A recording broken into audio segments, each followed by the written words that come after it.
2023 წლის 18 ივნისს ჩრდილო ატლანტის ოკეანეში წყალქვეშა ექსპედიცია გაიმართა. ტურისტული კომპანია Ocean Gate-მა მოაწყო მოგზაურობა ტიტანიკის ლეგენდარული ნამსხვრევების მოსანახულებლად. ამ მისიისთვის მათ წყალქვეშა აპარატი, სახელად ტიტანის გამოყენება გადაწყვიტეს. ტრაგიკულად დაღუპულთა შორის იყო სტოქტონ რაში, 61 წლის ამერიკელი წყალქვეშა ნავის პილოტი, ინჟინერი, აღმასრულებელი დირექტორი და Ocean Gate-ის თანადამფუძნებელი. სტოქტონი ძალიან დიდ პოტენციალს ხედავდა წყალქვეშა ტურიზმში. თუმცა იყო სახელმწიფო რეგულაციები, რომლებიც მას ძალიან არ მოსწონდა და რასაც საერთოდ არ თვლიდა საჭიროდ, რომ ბოლომდე შეესრულებინა. მისი თქმით, ზედმეტი უსაფრთხოების რეგულაციები ინოვაციას უშლიდა ხელს.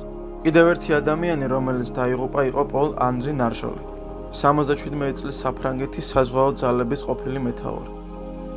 გამოჩენილი მყინთავი და წყალქვეშა აპარატების პილოტი. ნარჟოლი ტიტანიკის ჩაძირვის ადგილზე არსებული კვლევების მიმართულებით ერთ-ერთ წამყვან ექსპერტად ითვლებოდა. მან ზედამხედველობა გაუწია არაერთ ექსპედიციას და მნიშვნელოვანი როლი შეასრულა მრავალი არტეფაქტის პოვნასა და აღდგენაში.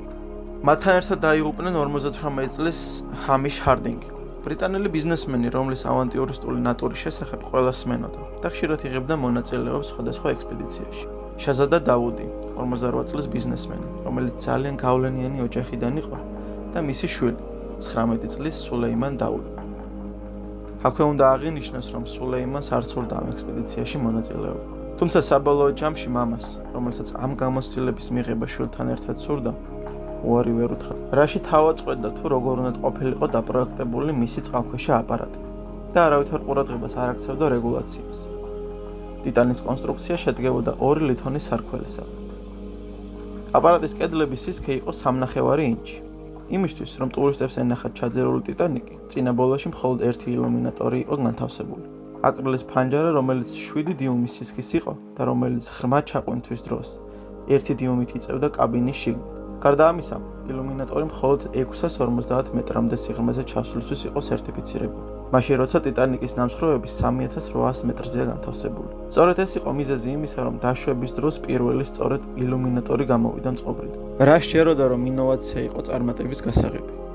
Ocean Gate-ის თანამშრომლების უმეტესობა ახლად დამთავრებული კურსდამთავრებულები იყვნენ, რომლებიც იზიარებდნენ მის თავისუფალ დამოკიდებულებას სახელმწიფო რეგულაციების მიმართ. რაში ამბობდა, რომ სურდა ახალგაზრდა, შთამაგონებელი გუნდი, რომელიც ინოვაციებზე იმუშავებდა და გაბედულად იფიქრებდა. ის უპირატესობას ანიჭებდა მამაც, გამოუცდელ, მაგრამ ენთუზიაზმით სავსე ახალგაზრდა ექსპერტებს, ვიდრე გამოცდილ წყალქვეშა მეზღვაურებს, რომლებსაც 10 წლეულების გამოცდილება ჰქონდათ წყალქვეშა აპარატების შექმნაში და მართვაში, ვინ ძალიან დელიკატურად და პასუხისმგებლობით უდგებოდა საქმეს და რითაც სტოქტონს ყველა გეგმას უშლიდა. ეს ძალიან ტრაგიკული ისტორია გვიყვება ამბიციური და თავის თავში ზედმეტად დარწმუნებული ადამიანის შესახებ, რომლის წინ დაუხედაობა 4 ადამიანის სიცოცხლე შეიწირა.